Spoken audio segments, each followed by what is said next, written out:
Hello everyone and welcome back to the Chilling Neigh Podcast, your premier Pokemon podcast. And yes, this is not the voice of Rushiel. It is indeed EUIC. We have gotten rid of Rushiel for a special guest, which those of you on YouTube are already being able to see. But for those of you listening, we are joined today by, of course, our lovely co-host Tom Hayden and a special guest, EUIC Finalist, Tim Edwards. Tim, how are you? Thank you so much for coming on, and of course, congrats on your second place finish.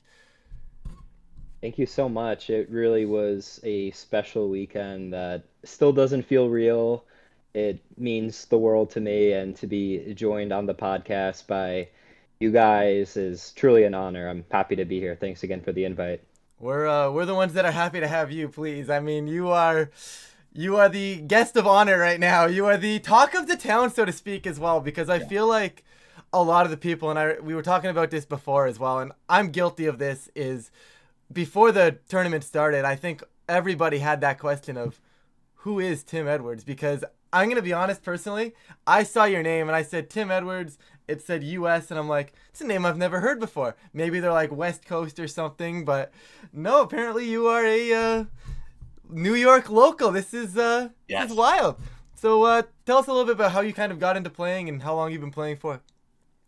Yeah, I attended my first regional last May in Hartford, where I had wanted to for a couple years and found it hard to justify spending the money to travel, not having too much confidence in my abilities. So once there was finally an event that I was able to drive to, I pulled the trigger. It was actually my girlfriend's birthday weekend, and she was so kind to be accepting to celebrate it the following weekend to let me attend this tournament.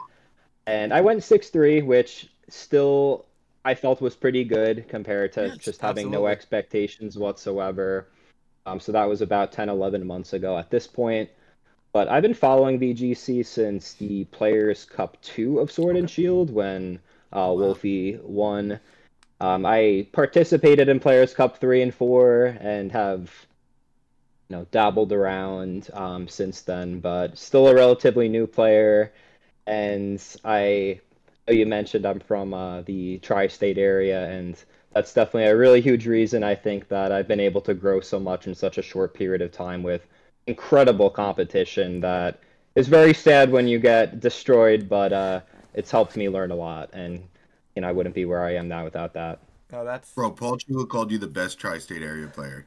That, I think, had to be one of the top tweets that just, I couldn't believe it looking at my phone. I just played him for the first time at our last local, and I beat him game 1, and I'm like, is this really happening right now? And then the next 2 games, he showed me why he's as good as he is. There were so many people from home reaching out, saying the kindest things, and there are a lot of top players that I've looked up to the last couple of years since following this scene, and having them come up to me was just, again, surreal. That was maybe one of my favorites, though, the Chua one. Yeah, for sure. You have to. Getting complimented by Paul Chua is definitely not a small feat, for sure. And I'm so happy that you brought up competition at a local scene and how it makes you better, because this is something that we've gotten a lot of new players and new growth into Toronto scene before, or like this year, I should say, because as previously when I first started, I'm out, and I'm an old head, right? I've been around for almost 8 years now. I'm kind of sad saying that. That's wild. But when I first started playing, everybody at the scene was really, really good. Right, and just getting into Pokemon and playing against some of the best, especially in New York, because the Toronto scene, as much as I think the Toronto scene is really, really strong, I'm going to get hate from all my Canadian friends on this one, but I do think that New York scene is a little bit stronger, just a little bit, but, right? No, there's guys like Tim. When I tweet out the roster, there's Tim's name on that roster. There's guys, Matthew So's name on that roster. There's guys that, are killers. Absolutely. Crush all these locals that people might not know yet, and they're gonna know. They're gonna know them, absolutely. Especially when, like Tim said, you go up against those types of players, that caliber of player on a consistent basis. Even though, like you said, you may be getting slaughtered, it is part of the process. Because when I first started, I was the guy that everybody wanted to play. They would see my name and be like, I want that guy. Ryan's here. I want to play Ryan round 1, get a nice easy round 1 and go from there, right? But over time, yeah, you get slaughtered, and that transition to just becoming one of those top players, right? One of those players that people are now scared of, right? And I think that's something that kind of goes under the radar, and you don't normally see it. But not only did you make people see it, that now, hey, Tim, I'm here and I'm a really good player. I was gonna say top cut, but you just made finals of the European International Championships, which is not only something that not a lot of top players already can't say, but a lot of players may never be able to say. Yeah. And I want to emphasize, I asked for troll questions from a local Discord group, and I think since we're on the topic, I should do it right now. Yeah, it makes sense. Oh, man. Joey Kwan, okay. He said, ask him when the last time he made finals at a local was. And then in parentheses, I don't think he has. Yeah. I am nuts. 0-4 or 0-6 in top 4s this season of locals. And I was scrolling back to some of my more recent tweets, and it was the PC in Long Island that me, you, Ben Grismer, Shiliang Tang went to, and the caption I put on that tweet was, hoping to break through to finals soon. Yeah. And when I was looking back at that, I didn't think it would be at an international challenge. Yeah. You didn't think. You didn't think, but so it worked. Hopefully, I can do that at a local soon too, but I would rather it be at internets than a local. Why not, right? Oh, dude, like, I hope you just come back to the local scene now. Every local you just win because you're like, you know what? I just did it at the internet. Like, I hope you have that subtle confidence behind you now, like, that you know you are the most accomplished player in the room now when you walk into that room. Like, that's a cool feel. We walked into the last local, and John Duran was like, "Ah, shit, I thought this was going to be easy." And I love that feeling. Now you have that. You're going to have that times 10 every time you walk into one of these locals. I hope you realize you just put a big target on your back, too. And I think you're good enough to handle it and do well with that target on your back, too.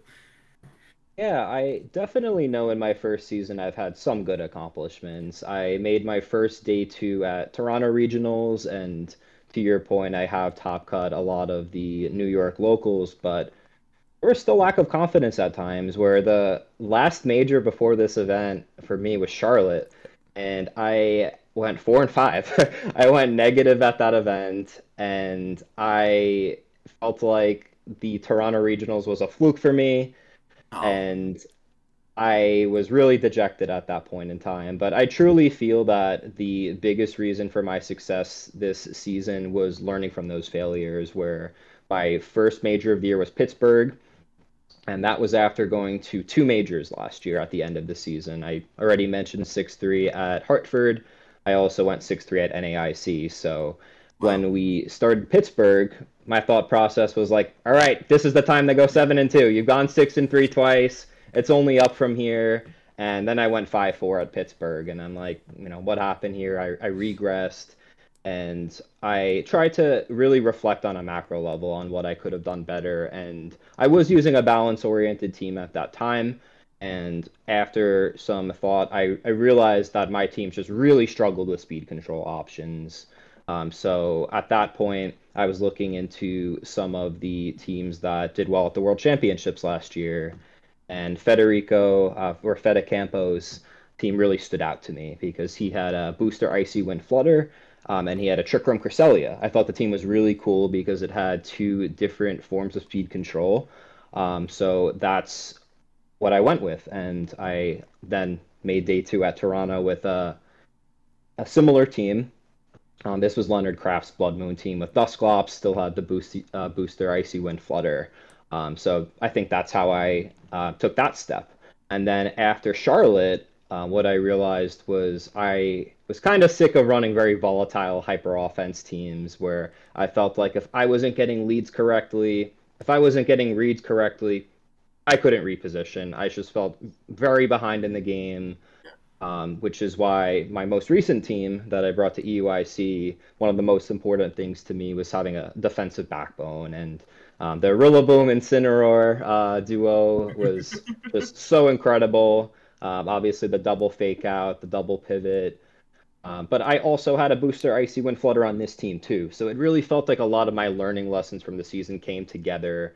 And I really do not think I would have done as well as I did if I didn't have those struggle points in the season to really reflect as a player of like what I could be doing better. So I definitely feel like with Toronto and those local top cuts, I felt confident in my abilities from those smaller accomplishments. But this is a big one. And I think this was proof to myself that I wasn't like a one-trick wonder at Toronto. And, I belong to be in the conversation with some of these top players. You absolutely deserve to be in the conversation, especially and just from that, like, 2 minutes of you talking, I can definitely see, like, why you're making it so far in just your first season playing, right? Like, a lot of players will go have a good performance or they'll have a really bad performance and they'll brush off the bad performance. They're like, oh, 4-5, I think I'm better than that. Just throw that one out and then not really learn from it. But I think the way what you were mentioning and just having that mindset to say, okay, it was 4-5, but where do I go from here? How do I get better from here? And really focusing, and I don't want to say focusing on your low points, but for lack of a better term, I'm going to go ahead and say focusing on those low points, realizing why they were happening, where you were going wrong, and cleaning up your game that way really just showcases a great mindset for this game, in my opinion, because a lot of people just kind of brush those off, oh, they got hexed out. They come up with every excuse in the book. And that is not a great way to grow at the game. However, from your mindset, from what I'm hearing right now, it just sounds like you've got that mindset, and it's rolling for you right now. It's working really, really well. Yeah, I appreciate it, and I think it's important to do so on a macro level too, where we're about to end Regulation F and move on to Regulation G, and I'm sure there are a lot of Pokemon and strategies that will carry over to this new format, but then a majority of them will very much not because the power level and the format is just going to be very different. So I think it really is those macro level learning lessons that you have to take away to not only grow temporarily, but grow long term as a player, despite the changing variables. Absolutely. Can you give me an example of one thing you did in that macro level learning that you haven't touched on yet? Like what do you think helped you the most with assessing your play? Yeah, I think my success was a combination of a lot of things. I think those macro level learning lessons were definitely one of them. I definitely think the local scene is a big one for me too. Having friends as well to talk to and get their ideas. But I definitely have to give a shout out Rich for sure. I have to definitely bring up coaching as well, where it's potentially not something for everyone, but it was definitely something for me that helped significantly. And I know I brought up Fede Campo being an inspiration to me at the beginning of the season when I was looking for new archetypes to run, but I reached out to him at that point because he was the one running this archetype. He knew this archetype as good as anyone because of his success with it. And he's been someone I've consistently gotten coaching with for the last 6 months or so. And I think for me, like a struggle point was also team building, where the amount of options on the table were very intimidating to me. It was something that I found myself overthinking very much so. So to work with someone like him who is so strong in that area and gave me so much structure, I feel like it helped me, of course, with my weaknesses, but it then helped me with my strengths as well, where it gave me the platform to then apply them, where I didn't go into my coaching with him just asking him, how to make me a better player, but rather I went in with intent. I had specific questions, I had specific ideas, and he helped put them all together as a very experienced player who has been playing for a while and has a lot of accomplishments himself. So I definitely think on top of what I mentioned already, friends for sure, coaching as well. And I mean, this time last year, I had no friends in the community. I went to the Hartford Regional knowing absolutely nobody. Wow. And I went into that tournament with one of my goals was to make a friend. And my first round opponent, Dakota Kelly, was super nice guy. I was sitting there at the table, so nervous for my first regional. He's making small talk with me, and I'm like, wow, this guy's pretty cool. And after the tournament, I connected with him on social. We've stayed in contact ever since. He's invited me to a Discord with a bunch of people who are now some of my better friends. Richard Wan was one of them. That's how I met him as well. So to some of the newer players, I think the connections are not only going to make you better, but it makes the game that much more fun too. I want to shout out my round one at my first ever regional. Shout out that guy in a beanie. Ryan, do you remember yours? My first opponent at my first ever regional. See, I'm a little bit of a different circumstance because from a Canadian standpoint, we didn't have regionals for a long time when I started playing. Like, the first regional I went to was Toronto in 2017, but I had already been playing for almost 5 months at that point, almost 6 months at that point. So I already kind of had a similar friend group from locals already. So it's a little bit weird. But to answer your question of do I remember my first opponent from my first regional 8 years ago, the answer to that question is no. I do not know what my opponent is. But I do remember Toronto in 2018. And keep in mind, Toronto 2018, and this was my worst regional performance ever. Toronto 2018, and I was at, I think it was like, I don't know if it was the 2-4 tables or something garbage, okay? And I was just not having a great time, and I met two of the nicest people in the community that I still talk to this day, one of which is now in my actual building group, and I think both of you may know them. That one person that I'm talking about, and that's going to be Charlie. I met Charlie at the 2-4 tables at Toronto 2018, a.k.a. Solchuk, and yeah, I've been pretty much friends ever since.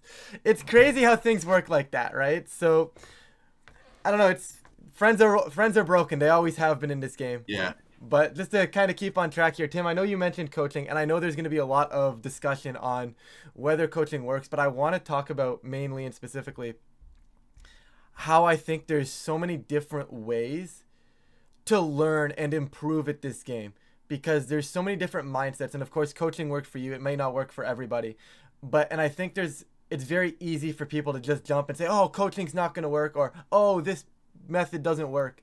But I think I really want to stress how many different ways there are to actually improve at the game.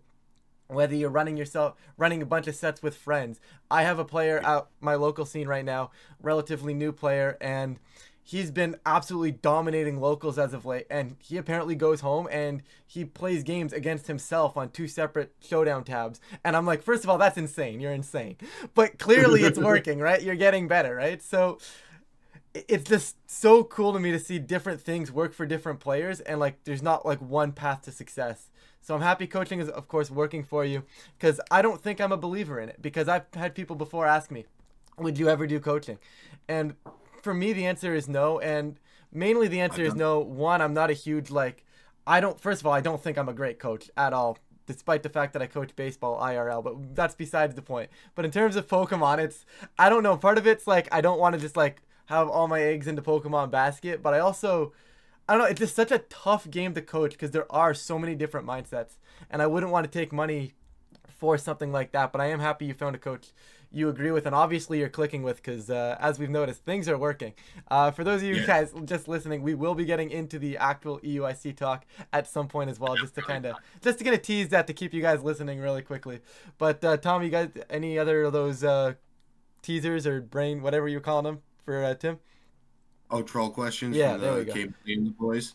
No, not right now. If something comes up. No, I got coaching before. I shout out Raghav, shout out Chumpa. Okay. Because last season I was lost. And I was like, I don't know where to go. And then I was the main character of VGC Twitter one day because I said you shouldn't get coaching if the player's not a top player. You know, like if you're getting coaching from someone that's not a top player, you're kind of wasting your money.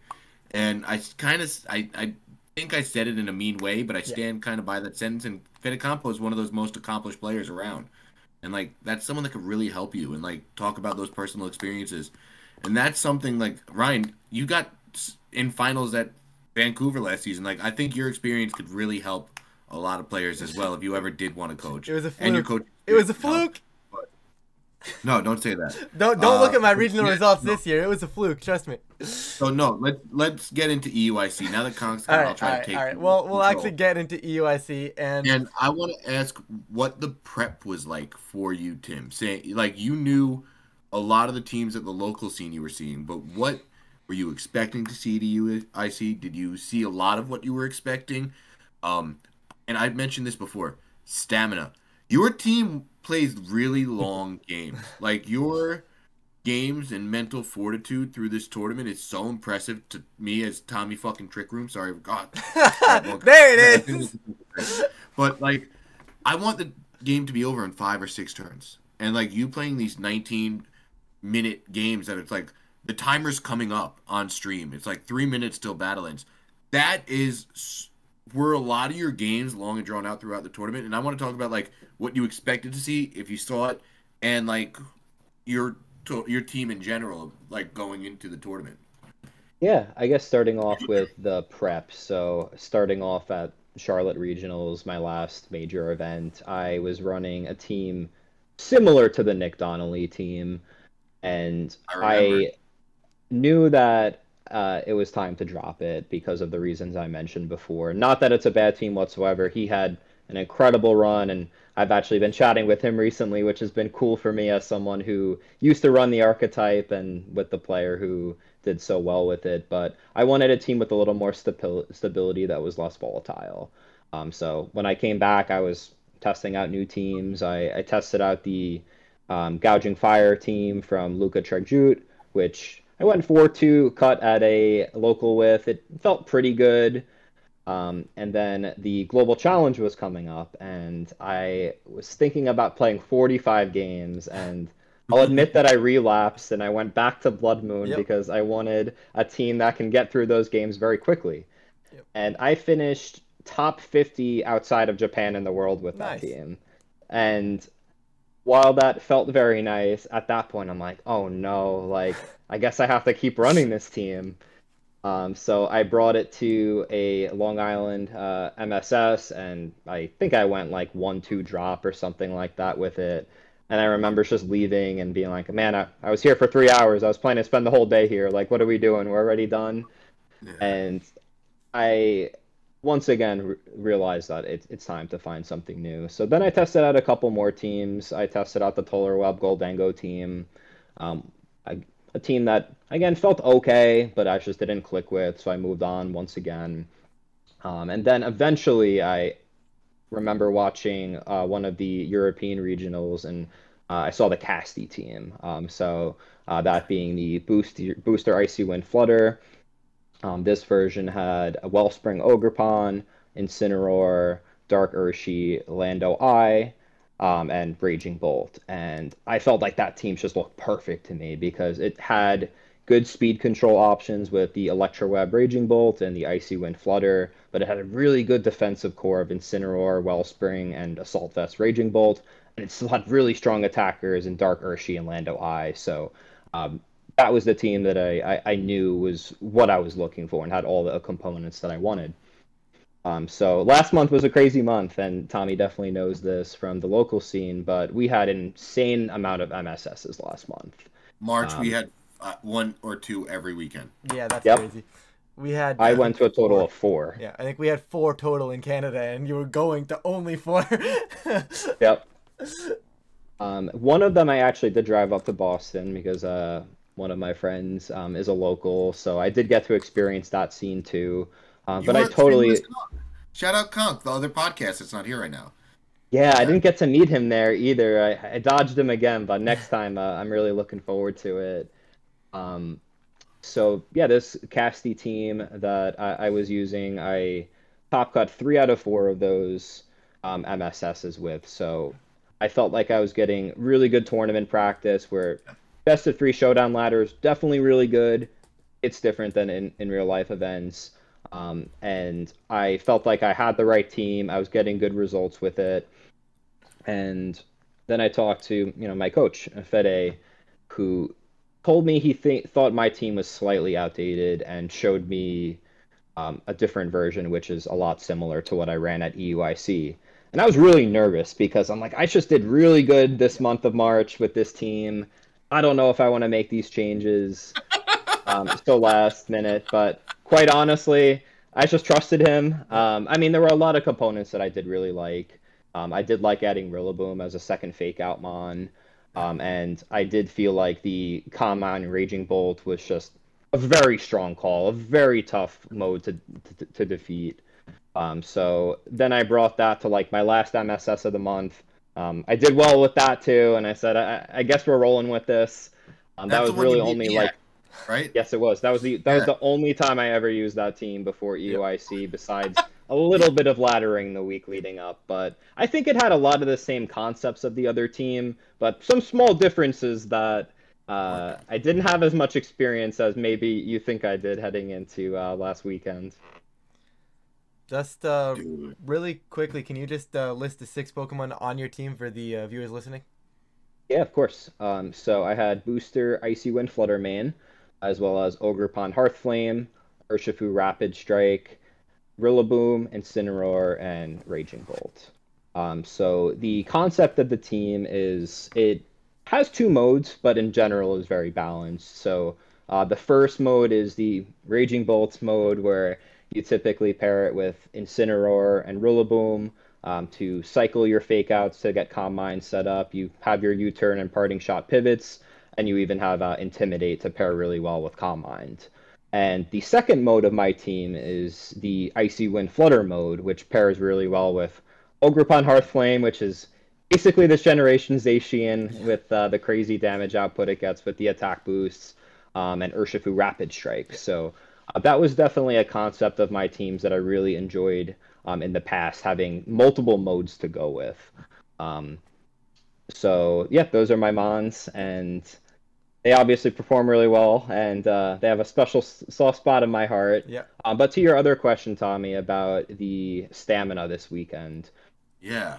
I didn't always bring the Raging Bolt mode in every round, so not every round went as long as maybe the Alex Gomez set, where it was just the mirror. But I have to double check the exact amount, but out of the 18 rounds that I played this weekend, I think I played about 6 or 7 Raging Bolt mirrors, which was about 40% of my run. So it was a lot, but not every round was the Raging Bolt mode. There were definitely some rounds that were a lot quicker with the Icy Wind Flutter mode. But it was definitely a really long weekend. I mean, since the player count was so high, we had an extra round in day 2 Swiss as well.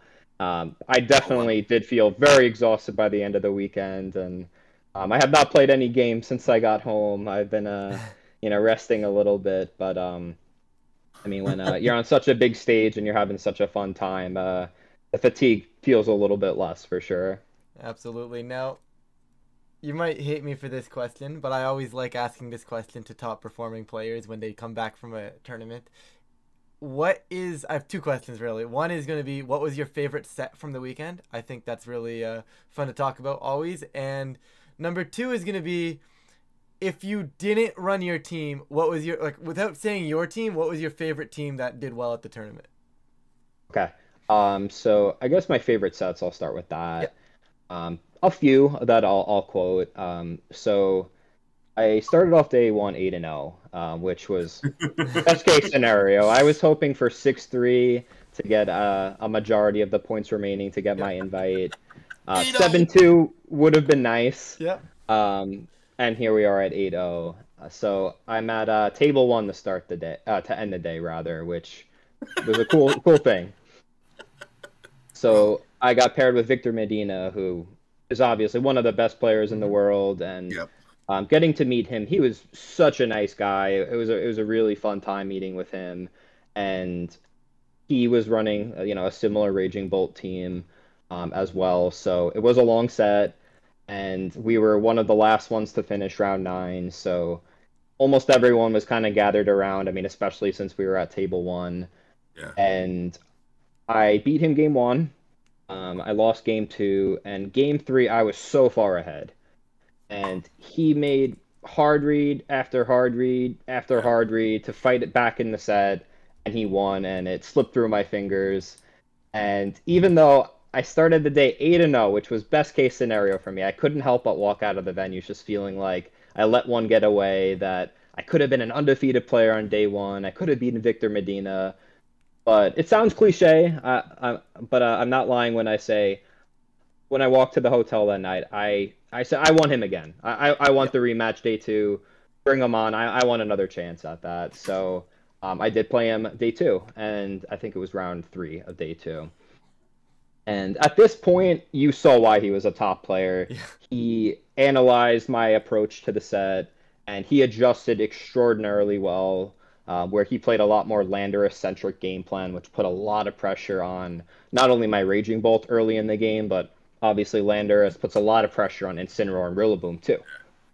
So I lost game 1 of that set, and game 2 I was so far behind, and I luckily made a couple hard reads to win that game, force a game 3, even though I felt like I was cooked. And game 3 was the 6th time we played so far this weekend in terms of games. And all 5 of the first games, I went with a very Raging Bolt-centric game plan, and I felt like it was time for me to take a gamble. So I led with my Icy Wind Fluttermane and my Ogerpon Hearthflame. I had Urshifu Rapid Strike in the back. I went with an extremely aggressive game plan, hoping that he expected me to continue the same strategy that I had the first 5 games that we played, and I was completely right that it was the right call. I won that after feeling like I completely lost that set. I turned around at this point, and I even had Fede Campo watching me at that point. A lot of my friends were behind me watching that, and that was really the moment in the tournament that I realized I had a real chance at making top cut. We're heading into day 2.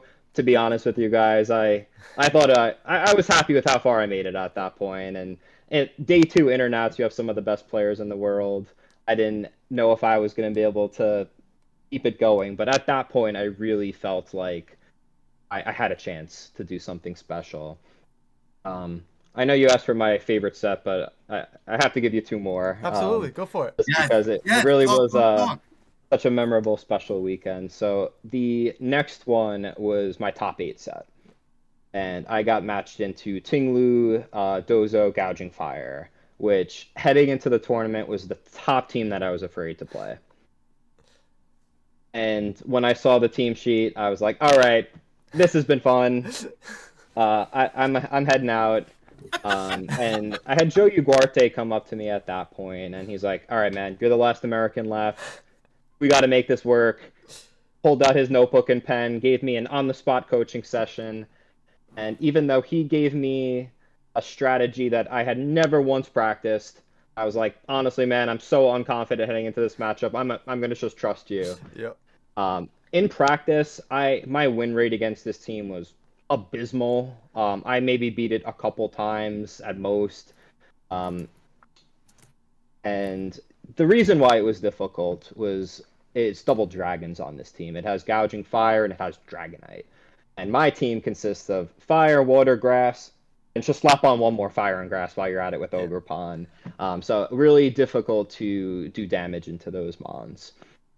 And this one was on the side stream, so you had plenty of people watching it. A couple Americans, but it was mostly Europeans watching. And I was able to come back from a 1-0 deficit once again. I felt like there were a lot of points in this weekend where I was very behind in sets, and it looked very bleak for me. But like I mentioned about this team, just having so many pivot options, it just gives you so many options to fight yourself out of bad situations. And I felt very resilient this weekend. That game 3 actually came down to a timer where we both had 2 Pokemon left, which was my Raging Bolt and Rillaboom and his Dondozo and Tinglu, but I just had more HP left. On the side stream, you had a lot of my Americans chanting USA. At this point, I realized that I'm walking home with a trophy, which was just, a very meaningful accomplishment to me. And I just beat someone with the toughest archetype for my team, who was also a player good enough to make top cut at Internats. Once again, a team that I almost never won against in practice. I couldn't believe it. So my third favorites, and this is not an order of my favorites, but rather it's just one they came up in the run, had to be the Alex Gomez set. This one, you had everyone watching at this point. It was my second stream match of the week, and my first one was round 10, which is round 1 of day 2 Swiss. There was no one there. Everyone was still sleeping. But at this point in the tournament, everyone's watching. This is top 4. So I'll be honest with you guys, I could not respect Alex Gomez any more than I do. Someone who obviously won NAIC last year, One of the best players, not only in Europe, but the world. But when I saw his team sheet, I knew I was going to win this set. I was extraordinarily confident, and there are a couple reasons for that. Number one, like I mentioned to you guys, I played the Raging Bolt Mirror so many times this weekend that I felt like I cracked the matchup. I felt my strategy was working really well. But additionally, there were a couple details separating our teams that I felt gave me the advantage too. Number one being that my Raging Bolt had leftovers, his did not. So as long as I was able to make sure his Raging Bolt couldn't recover to full, I always win the one-on-one in the end game. But there were a couple other details that also were good in my eyes too. Like even that Chien Pao not having Focus Sash meant I was able to remove it a lot quicker, which could have been a big threat into my Raging Bolt too.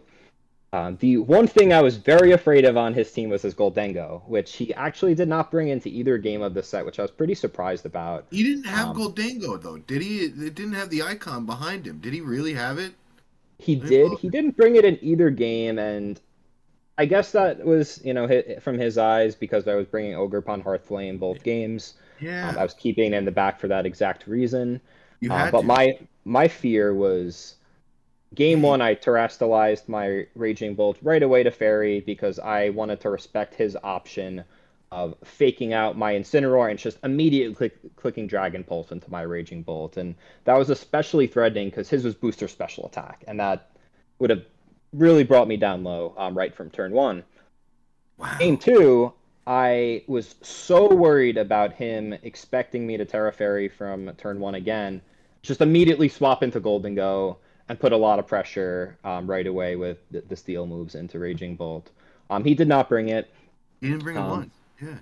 But what was working for me the majority of the weekend leading up to this match in the Raging Bolt mirror was, like you guys know, in these mirrors, I mean, I'm sure you've seen a lot of them too.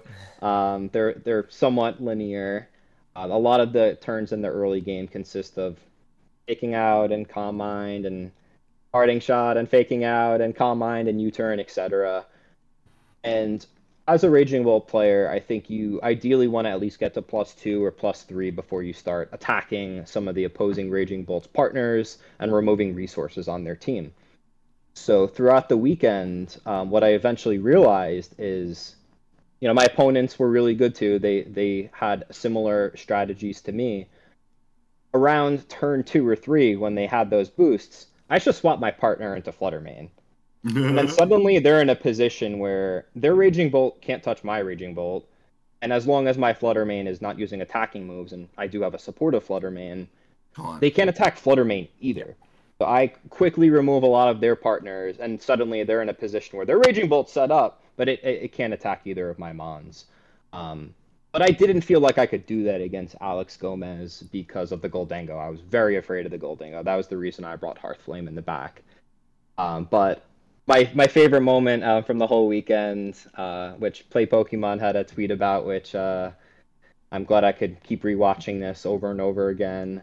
It was when Alex Gomez clicked Aqua Jet with his Urshifu and Thunderclap with his +2 Photosynthesis boosted Raging Bolt, Thunderclap into my Ogerpon, lived with a little bit less than 20 HP to then Woodhammer and kill his Raging Bolt, and then my Raging Bolt KO'd his Urshifu, and at that point I was going to finals. Such a clutch survival, and I just remember putting the headset down and looking up to the ceilings, wondering how did we get here? So those were 3 special ones from this weekend, from Victor Medina to my top 8 set against my toughest matchup, and of course top 4 to send me to finals. Did you have bulk in your Ogerpon specifically for some attacks, or was it just like, let me just run like the attack and speed and hope for the best? Or can I ask a bit about your specific Ogerpon? Yeah, no, of course. It is mostly offensively oriented. That's what I thought too. I think you're throwing if you're not running Max Jolly Ogerpon at this point, just because almost everyone else is. And for the Wellspring Ogerpon especially, I think outspeeding Landorus Incarnate is a very important speed benchmark that just is non-negotiable. But Ogerpon Hearthflame's main role is to do damage, especially in my icy win mode or paired with fake out partners.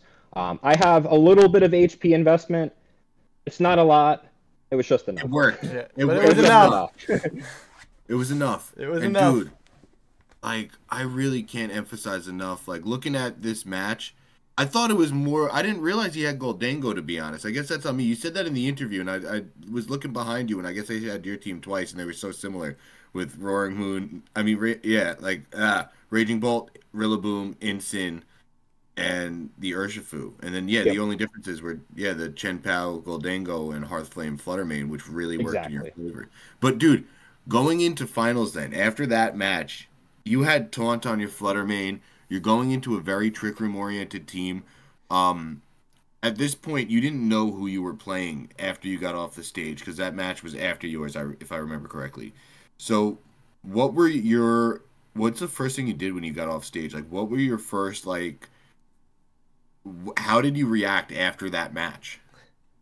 Yeah, so I guess a couple different answers that I could give. The first one was, I was just waiting around for the staff to tell me what to do. Yep. I didn't know if they needed me for something else. I didn't know what time to report tomorrow. I haven't done this before. This is new for me. So I was waiting around a bit for an answer, but I was able to, watch the other top 4 set while I was waiting. And you're so kind. Like, background for everyone that doesn't know, Tim's so nice. He's probably like, I don't want to bother them. They're probably working a bit. Like, oh God, that's so funny to think about now. That sounds about right. But both top 4 opponents did have a couple or similar pieces. If I recall correctly, they both had Porygon 2, Amoonguss, Incin. I might be wrong about that, but even though they were not official yet, my matchup, they had some similar components. So I had a loose idea about what I was playing in finals. Of course, like once I got my answers, I ran up to my friends, and all of them were just so supportive. Chanted my name from the crowd. I mean, just all giving me so many compliments. I'm truly blessed to have friends like that. But talking about the finals matchup a little bit more, heading into finals, I was 15-2 on the weekend, and my 2 losses were to Victor Medina, who I got revenge on in our rematch, and my second loss was to Niles Dunlap. And to be honest with you guys, well, I told you how close the Victor Medina set was in day 1, round 9. The set with Niles was not even a little close. Admit it, I didn't KO a single one of his Pokemon in either game that we played in day 2 Swiss. So when I saw it was him that made finals, first of all, I was not surprised. He had an incredible run over the weekend. I think he had a great meta call with his team. Yep. But I felt firstly, it was a tough matchup for my team, where I felt it was very difficult with my balance-oriented team to break through some of his defensive tools like Amoonguss, Incin, and P2. So I, at that point, was lucky enough to get some advice from a lot of top players, such as Anash, Josh Lorsey, Fede Campo, Nick Navarre, Yotam Cullen, to just name a handful. And my game plan heading into finals is to try to get my Ogerpon Hearthflame in a good offensive position, where Incineroar wasn't able to come in and intimidate, and Fake Out was not live, and to try to take out some of his resources to break that defensive structure. That clearly did not work very well. The finals, I felt, was not very well played on my part, and even though I can come home and say that the money that I made, I got my first Worlds invite, I got so much recognition from the community, I accomplished something that was a dream come true, I was still disappointed with not only coming so close to winning it all, but I didn't feel like I played very well in finals. But of course, hats off to Niles. He is a phenomenal player who played it very well. And again, I think he made a really good call heading into the weekend. You're amazing. Thank you, man. I appreciate it a lot. It means a lot. Yeah, Ryan, I saw you were going to start talking when I just interjected. I don't have much to say. I mean, there's not much to say. It's definitely a feeling that's hard to describe after losing in finals, Like, it's one of those ones that you're a little bit disappointed, but you're also like super super happy that hey, I just got second at this really big tournament. That's pretty cool. But then you're also just like, now I want to get back there. And 100%. I think this is a pretty decent segue to what's next for Tim Edwards. Where are you going? What's the rest of the season look like? Yeah, so I'll be at my next regional in 5 days, which is coming up really quick. I'm going to Orlando regionals. This was a back-to-back that I felt was the most crucial part of my season. I head into EUIC with 338 championship points. You clutched up, bro. Yep. Yeah, I was hoping to just get top 128 at EUIC, which would have gotten a majority of the points I needed for my invite, and then once again was hoping to maybe get 6-3 at Orlando to get the remainder of points. The funny thing is I earned more points this weekend than my entire season combined. I had 338 heading into the weekend. I got 400 this weekend. I'm at 738 now, and I am now in contention for the Travel Award to Worlds, which is just unbelievable to me because I was just trying to get there, and now at this point I have a chance to have it paid for me. But yeah, Orlando, I mean, we'll be running it back. I mean, I'm not trying to hide from anyone that I'm using the same team. I'm not sure that's not too much of a surprise from anyone. I'm not using a meme team. Well, we got to write that down. This is breaking news. Like I Ryan can't wait said, to see you running great there, and everyone's like, what? That would be a good time to bait people. But yeah, I'm hungry to get back. I really want to show people that EUIC was not a fluke, and that I really am someone that needs to be in contention with some of those top players. So I want to have a great run at Orlando as well, which could maybe help me with the Travel Award to Worlds. And at this point, it feels like NAIC is a good decision, where that can help a lot with the Travel Award too. So those are probably going to be my last 2 majors of the season. I haven't quite thought about Regulation G yet, but now knowing I'm going to Worlds and that's going to be the format, that's going to be an important one for me. So I'm super excited to go to my first Worlds. It was really a goal for mine from the beginning of the season. But when they announced it was going to take 500 championship points to get there, I wasn't sure if I was going to be able to do it. And after not getting any points from Pittsburgh, the first regional of the year, I once again didn't think I was going to do it. And here we are now. I'm going to Hawaii for the World Championships. It's something I'm super excited for. And but I'm not satisfied. I want more. And I think that's what a lot of the top competitors in the community share in common, where you can be happy with your accomplishments, but you're hungry to continue improving and getting better, getting back on that top stage. Yeah, really, really well. Are you coming to the Monday Night Rip and Ship local after Orlando? I definitely got to get back to the Long Island locals, which shout out to Tommy, has been connecting with a lot of tournament organizers to grow our scene locally, where him and I are always driving out to Jersey with the phenomenal locals that they have out there.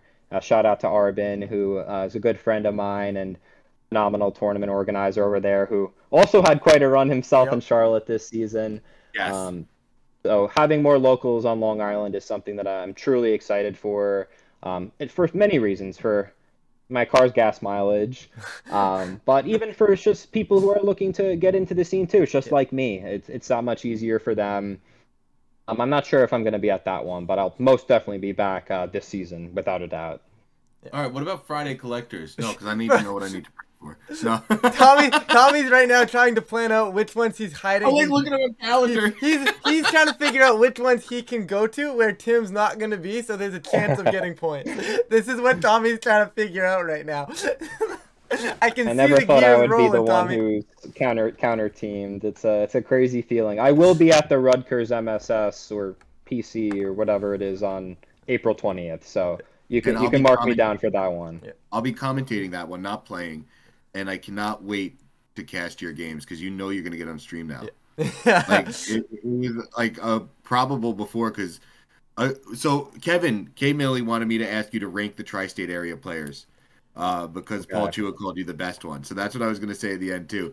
But like everyone in our area knows who you are and knows how good you are. So there was a chance you were going to get on stream anyway. But now it's a definite, like, we're going to put you on stream and I can't wait to hype you up the whole time. And no more underdog status for me. Now I have the target on my back, but for good reason. And yeah, I guess a couple of the local players to shout out. I mean, first one has to be Chilling Neigh. I am 0-4 against him. I have won one game out of those 4 sets. He is my top rival, and I mean, obviously a phenomenal player who made day 2 of the World Championships last year. He won the Hartford Regionals, which also was the first regional I've ever attended, and someone who has said a lot of nice things about me, and to hear those coming from a player like him is really cool. And he doesn't compliment easy. For reference, he says, "I hate the way you play this game." Because I was using Thunderwave and Moltres and Annihilate, but he was like, "I hate the way you play the game too, buddy." So Chilling is like, it's not easy to get compliments from him for reference. He's a true competitor who takes things extraordinarily seriously, to say the least. A couple of the other top players, definitely, Paul Chua, I think goes without saying. One of the best players in the world. I've had the chance to play him once now, and again, getting compliments from him was one of the craziest moments of the weekend.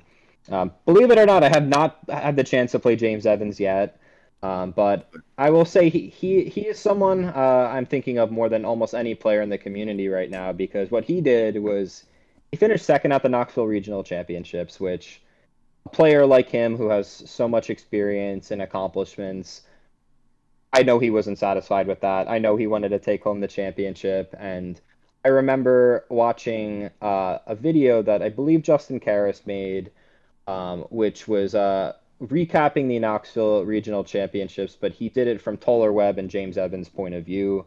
And hearing James Evans talk in that video, you can see was extraordinarily confident in his skills, that he would be back. It was not his time, and he was going to do everything in his power to make it happen. And then he went to the Vancouver Regional Championships and he won the very next one. Played me at 3-2 and said, "Yeah, I'm not losing to this scrub. I'm going to go win the regional." So, yeah, he's someone who, after finishing second, I've tried to adopt that mindset of you came so close, but you could do it again. He's definitely a third player that I have to shout out in the tri-state area that I look up to a lot, but I actually haven't played him yet, so maybe soon. Yeah, for sure. There's so many others, but those I think are definitely like the first 3 that come to mind. Yeah, the tri-state area is fairly stacked when it comes to terms of VGC players. You guys are pretty strong out there and always have been. Now, I know you said you haven't really looked at Regulation G, and I do not blame you for that, but I think the viewers are going to want a little bit of a taste of what's going on with Reg G. And my main question here, and my one question here, since I know you haven't really touched it, is what is either your favorite restricted or restricted you're really thinking about trying to pilot into Reg G when you eventually get there? Yeah, sure. So in Sword and Shield, I did play the Players' Cup 3 and I played the Players' Cup 4, both of which were restricted formats. The first one being single restricted and the second being double restricted. I was pretty bad at the game at this time, but I still was playing. And in the Players' Cup 3, I ran what players called the Lapdog team, which was Gigantamax Lapras with its signature move setting up both screens. And on that team, having pieces like Landorus, Therian, and Incineroar, so you have the double Intimidate. It's just a very bulky team that's hard to break through. And on that team, you have Zacian, which is able to just come in at the end of games and clean up everything that was chipped down. And then in Players' Cup 4, I used Solgaleo and Yveltal. So heading into Regulation G, I think a couple mons that everyone is talking about is Calyrex Shadow Rider. Even though I haven't played a single game of Reg G, I've seen some horrifying replays where it's doing insane amounts of damage with resisted hits into things like Gambit and Incineroar that are supposed to be things that are able to take those hits. But in my perspective, I'm pretty interested in Calyrex Ice Rider. I think a lot of players are going to be choosing teams that are very hyper-offensive, move very quickly. And I think a team that's able to reverse the speed on them, potentially a Trick Room team, with just a different form of Calyrex that is almost equally as broken, where the boosts that they get after knocking out opponents just stacks up so quickly, and the game snowballs extraordinarily fast. So that's at least the first one on my mind. I think both Calyrex forms are just incredibly broken, and I think it's no surprise that some of the more recently released restricteds are some of the strongest as the power creep just continues to occur. But Calyrex of both forms, I think, are going to be really good. Absolutely. Tommy, thoughts on your from your end? Because you haven't said much today. So what are you thinking for Reggie? What's your restricted of I have to choice? shut up. I love Calyrex Ice Rider. Like, I love that thing. And, yeah, I can't say enough good things about Cali Ice. Cali Ice, Cali Ice, Cali Ice. Probably Kyogre if I can make a redirection type team so I don't have to deal with Raging Bolt as much. Cali Shadow for expanding force. So I slapped Cali Shadow on a team over Urshifu Dark on my Hard Trick Room team. And then I slapped Cali Ice on my Hard Trick Room team over Ursaluna. And I was like, you know what? Let me just try to put the horses on this team and see what happens. And it's been a lot of fun. Yeah. And I think Reg G is the format for Trick Room. Tim mentioning Ice Rider. Yeah, it's gonna be good. I think hot take, it's probably gonna win Worlds. In my opinion, it's that good. I think it's the best restricted. Tell me why I'm wrong, Ryan. I don't think you're. The thing is, I don't think you're wrong. I think both the Calyrexes are S tier Pokemon. They are public enemy #1, and that's my main concern. Because they're public enemy #1, there is going to be a lot of hate towards them. People are going to try and be. They're going to be on radars, right? It's not going to be a passive Pokemon where you're like, yeah, okay, let's just say Groudon for example here. Oh, it's a Groudon. Do I have a matchup for Groudon? Yeah, probably. I'll probably be all right.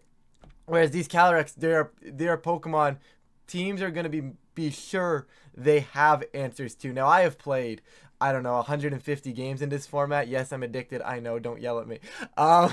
Me too. And my long story short here is Calyrex Ice, incredible. Calyrex Ghost, incredible. They're going to be really good. They're going to get the results. They are tough to slow down. I just don't know if they're going to win Worlds. I think that might be a stretch, Tommy. I could be wrong. Don't get me wrong. I could be wrong, and I've been wrong in the past. I'm actually wrong quite often. I think the other thing to note about the Calyrex forms is those mons don't enable as their partners as much as some of the others, like Groudon, Koraidon, Miraidon, and even Kyogre. I think those mons enable a lot more partners, and you're able to have a lot more synergy. So even though the Calyrex forms are on everyone's radar, I definitely think all four of the other ones that I mentioned are right there in contention too. Absolutely. I just miss Yveltal. I'm going to be honest with you guys. Yveltal is my child. Xerneas was my child, but obviously Xerneas was the much more common one, right? Everybody loved Xerneas or hated Xerneas equally, right? Like, you loved using it for yourself and you just wished your opponent couldn't use it too. Xerneas was amazing. Not around anymore, so it's a very interesting... It's actually my first restricted format I've played without Xerneas in it. Since I started in 2016, had Xerneas there. 2019, I had Xerneas there.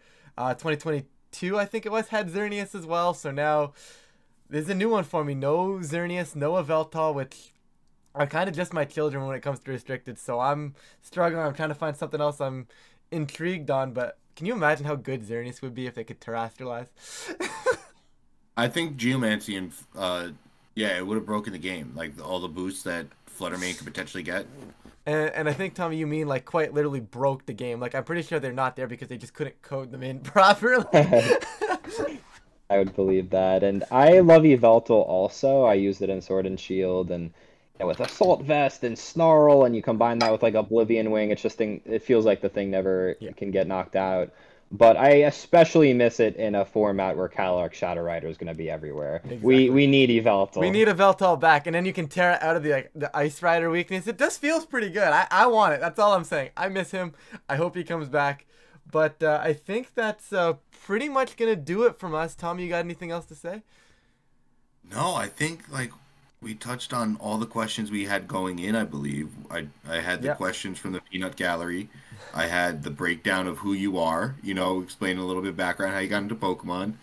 You're running EUIC. We asked you about Reg G. We shouted out Rich, and we didn't shout out Josh Robinson. I know he's one of your friends, too. Shout out Josh. Is there anything else we need to touch on before you get out of here? Is there any other shout outs you need to make? Is there anything else that you want to touch on, Tim? Because, like, thank you so much for your time. And, like, I've had the pleasure of knowing you since Beast Coast Day 2. I think we touched on it more before the podcast. I don't even know if we talked about it on the podcast. But, yeah, like, I was miserable the day I met you, and I was like, this guy's cool. Like, that's how I knew I liked you from there. And then we got the pleasure of meeting, keeping you up at locals and whatnot. And now you're my carpool buddy, which I'm so happy about, too. Shout out Brian Dumont. He's also in that car. And it's just like, shout out Jacob Scrawl. He just messaged me like, yo, I'm going to be grinding locals. So if you're going to any, let me know. He's another Long Island guy. We haven't carpooled all 4 of us together, but I got to introduce you to Jacob too. But is there anyone else you want to shout out before we get out of here? Anything else you want to touch on that we didn't touch on? Because this really was a surreal week for you, to be honest. Like, I can't even imagine from your perspective. Absolutely. Yeah, I mean, first, of course. First, I mean, definitely shout out to you guys. Being a player who was only competing in his first season and had some goals, and at this point I've far exceeded them, and to be recognized by the community and be able to be featured on things like this where I would be listening to this if I wasn't on it, truly feels special. Tom, I know you just mentioned us meeting at Beast Coast, and at the time I really had no accomplishments in my name, and you treated me like I was a close friend that you've known for a long time, and I know we've gotten a lot closer since then. I think I mentioned a lot of those who helped me along the way, but definitely one more time, shout out to Fede Campo for the help that he had.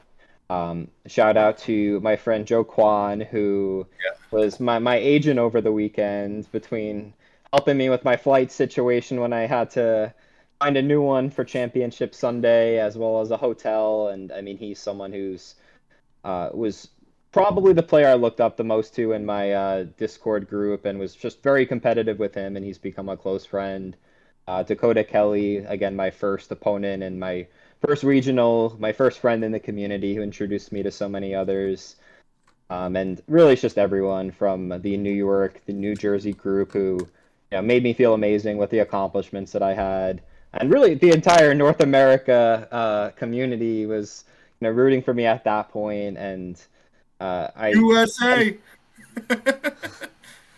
I am so happy with all the accomplishments, but the way that the community treated me over this weekend was just truly heartwarming. It touched me, and it made it that much more special. And again, I can't be thankful enough to be on with you guys, and I hope to have another big accomplishment and be back on very soon. Oh yeah, Orlando. We hope to have you back on very soon, but honestly, I mean this. I think I can speak from all of us when we say this. The pleasure is ours. Thank you so much for taking the time out of your busy life to come on to our small little fun podcast here and talk Pokemon with us. It means a ton. Of course, congratulations again on an absolutely incredible run. Thank you. We are going to let you go rest now. I promise I'm not going to keep you on too much longer. But with that, I think we're all safe to wrap this one up. I've just realized I've never done the outro on this podcast before. I have no clue what I was going to say. I rehearsed the intro because I knew Conk wasn't going to be here. The outro, I got nothing. My brain is fried. But with that, Tim, of course. Go ahead. Yeah. No, I'll take it from here. All right. I just got a new job.